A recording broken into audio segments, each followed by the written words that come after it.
Thank you, Mike, for your kind words. Thanks, everyone, for attending. I'm indebted to Darren Parent, who's not here tonight, and to the other individuals responsible for this evening. Gratitude to the Ventura County Educators Hall of Fame Committee for electing me. I'm honored, I'm humbled. A phantasmagoria, son of Holocaust survivors whose entire family perished. My mother lived through the almost always fatal typhus and escaped twice during the death march to the gas chambers at Treblinka. Mom and Dad met in a displaced persons camp in Poland, then underwent a 9-year immigration process to start life over in the United States, land of opportunity. But how? From the get-go, my parents emphasized education. My mother herself enrolling to learn English at the local adult school in Boyle Heights, East LA, where we had settled. Mom's English paid off, literally. Having learned how to sew at age 12 in Europe, she was now able to communicate about and offer her skill to local dry cleaning stores and became the reliable alterations lady. And she could work from home. My father, meanwhile, could not pursue English as he was trapped with having to work 14 to 16-hour days in his craft, watchmaking and weaving, 6 days a week to support us. The lesson for me, Mom's acquisition of English started our emergence from destitution. Concurrently, instilled in my brother and me was that working hard in school would pay off. And so we did, and so it paid off.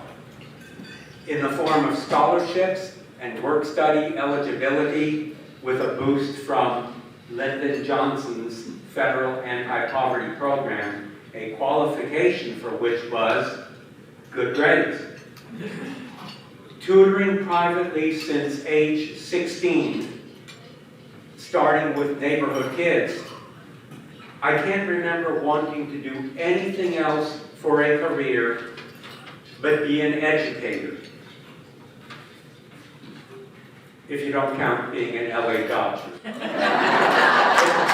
not serious.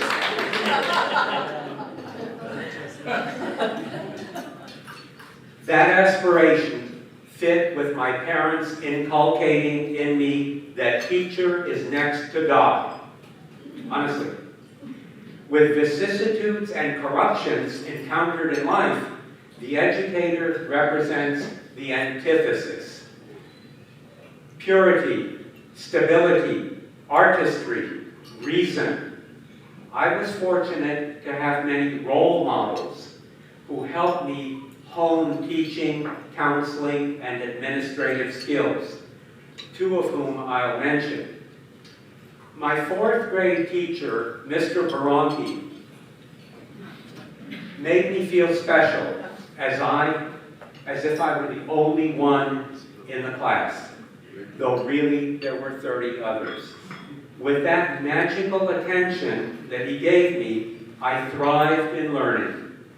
On the last day of school, Mr. Baranki asked me to take home a sealed envelope with a letter, which it turned out stated that I was being skipped a grade. Now, incidentally, the 10-year-old me walking home that day concluded that the letter must be saying, "Dear Mrs. Kane, your son has bad breath." I swear, that's what I thought. The teacher's gift to me had been of individual attention.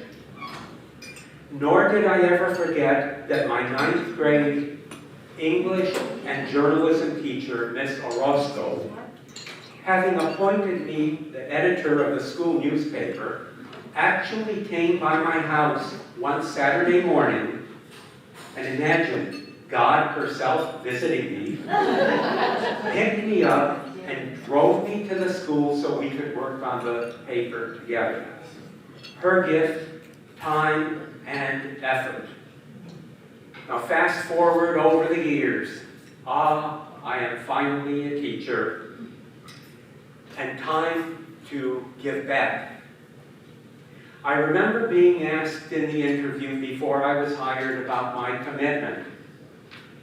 I'll give it everything I have, I replied. I'm available 24 hours a day, and I meant it. As Mike kind of pointed out, time and diligence, the great equalizers. Time and diligence.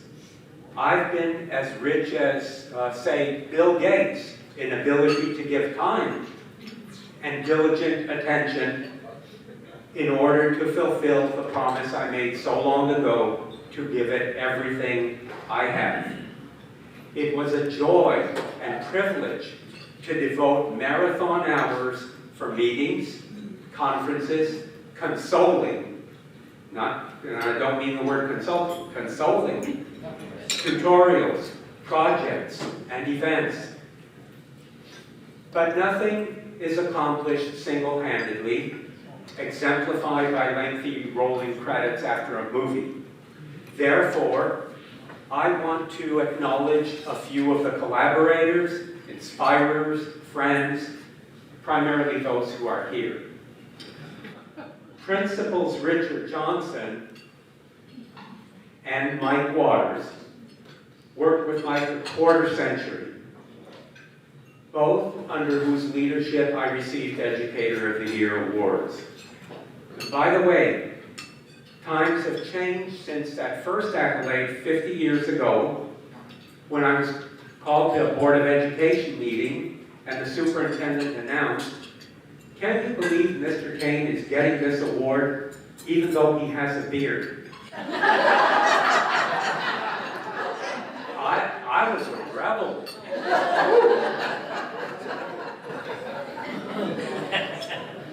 Sandra Martinez, last year's CVUSD Educator of the Year, every day eliciting the best from all students, including some who face tough life challenges.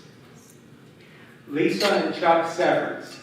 Sandra, raise your hand for a second. There's Sandra. And Lisa and Chuck Severance, raise your hand. Okay, when I'm saying names, Jeannie and Jeannie Bowe. Jeannie, there you are. Jeannie and I, and then Lisa and I, we work cohesively, synergistically as counselors. It was a pleasure. Leo and Cindy Rothberger, if you just raise your hands for a second, and Art Angel and Linda Bodlander, just raise your hands. Leo, Art, and I go back some 60 years to Boyle Heights. Amazing since we're all turning 39. That's why I bring it up. Okay. And Rick and Grace Tallman. We go back to the start when the Conejo Valley had one traffic light. Remember that, Rick? Yes. And you that I just named have all been stabilizers in my life. Administrators Margaret Sala, Drew Pasalacqua, Shane, Frank, Leslie Weiss, Gary Weiss, and teachers Mike Newland, here with Lorraine Newland, Krista Lamb, who was also a former student of mine, Nicole Wall, there you are, and Mike Bond, here with Kathy Bond, all in the noble profession, education, and all parts of teams complementing each other, striving to reach students via multiple approaches. Teamwork, support, which brings me to Bonnie Kane.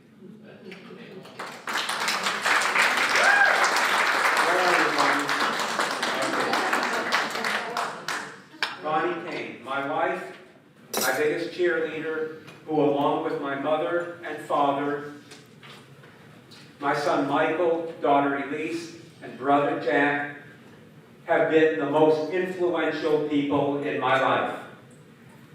Bonnie, you share tonight's award with me.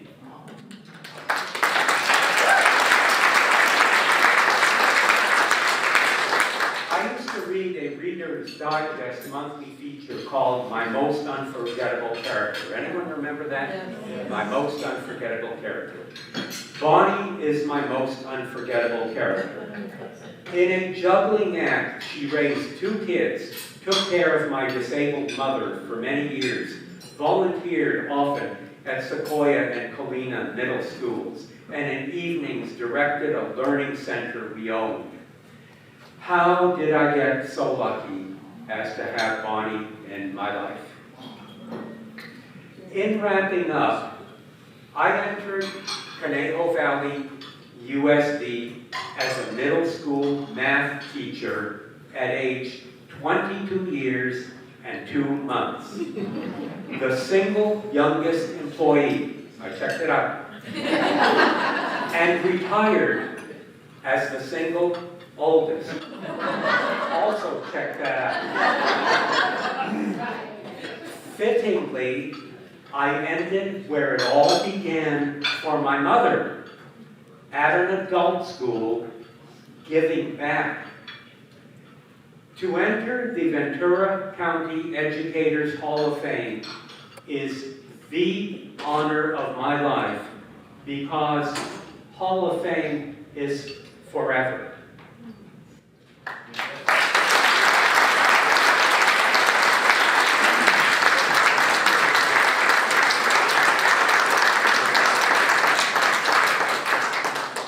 On behalf of the Ventura County Educators Hall of Fame, I'd like to present this ring to Sam as our newest member.